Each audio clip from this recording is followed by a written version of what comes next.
I've been walking around downtown alone at nights I cannot sleep.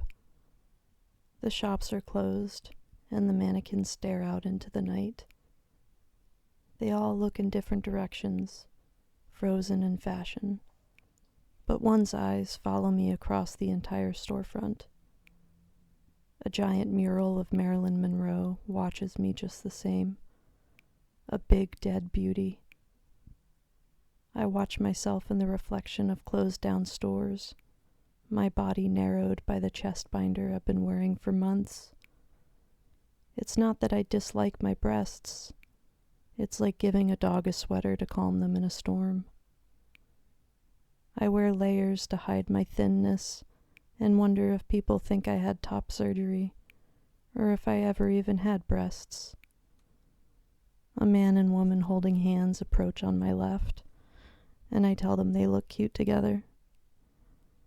The man doesn't acknowledge me, but the woman hesitates, then turns to offer an apprehensive thanks. They weren't particularly cute, but I am craving attention tonight and feel horribly alone. Maybe they're miserable. Maybe a murderous stranger will emerge from one of the alleyways I slowly pass. But I know that we are more likely to be hurt by the people we love. I wouldn't put up a fight, and perhaps this is what would save me. Maybe there is merit in giving up and giving in. I threw out the resin turtle keychain because it's a souvenir of horror. I want to collapse into a stranger's arms. I passed the spot where weeks prior I noticed a drunk girl crying on the phone, so I picked her a flower and said, "This too shall pass." Without telling the person on the phone to hold on, she stood up and held on to me, crying alcoholic tears into my shoulder. Inside the gay bar, I wait too long for a cranberry soda, served with a plastic chip that says non-alcoholic. I avoid eye contact with the girl across the bar, whose friend is encouraging her to approach me, but I am leaving. I shouldn't have tipped. I discreetly give a homeless man a $20 bill, and my fingers linger in his palm.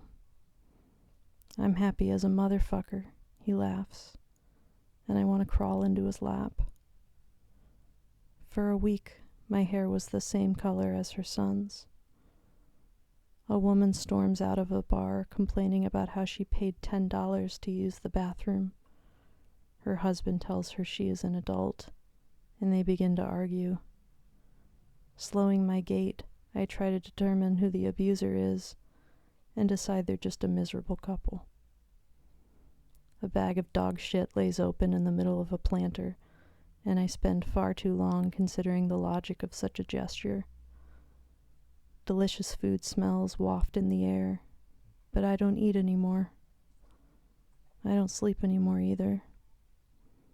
At night, turning off the television is physically painful because it makes me feel utterly alone, and I've been waking up long before my alarm sounds.